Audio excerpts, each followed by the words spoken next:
சிறகடிக்க ஆசை சரியில்ல. அடுத்து வர எபிசோடில் ரோகிணி இருந்துட்டு நம்ம அந்த வீட்டில் போய் சேர்ந்தே ஆகணும். மனோஜ் எனக்கு மட்டும்தான் இத்தனை நாள் நான் மனோஜை பிரிஞ்சு இருந்ததே இல்லை. மனோஜுக்கும் என்னை விட்டால் அவனால் இருக்கவே முடியாது. அதனால் நம்ம போய் மனோஜ் கூட செய்கிறது தான் ஒரே ஒரு வழி அப்படின்னு சொல்லிட்டு ரோகிணி வந்து ஒரு பக்கம் முடிவெடுக்கிறாங்க.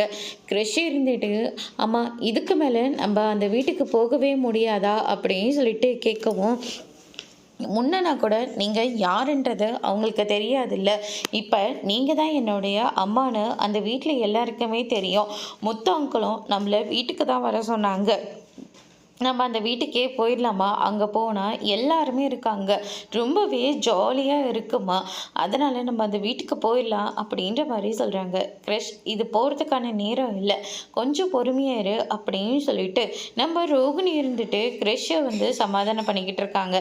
அதுக்கு அடுத்து தான் வந்து பார்த்தீங்கன்னா, நீ எப்போ தாண்டி இந்த உண்மையை நீ முதல்லே சொல்லியிருந்தா, இப்போ உனக்கு இந்த நிலமை வந்திருக்காதுல்ல, நீ எப்போ அந்த வீட்டுக்கு போகலான் இருக்க, மாப்பிள்ளையோட மனசை எப்படி மாற்றலான் இருக்க அப்படின்னு சொல்லிட்டு கேட்ட உடனே, நானும் முயற்சி பண்ணிக்கிட்டு தாம்மா இருக்கேன், கொஞ்சம் பொறுமையாக இருங்க அப்படின்ற மாதிரி சொல்லிடுறாங்க.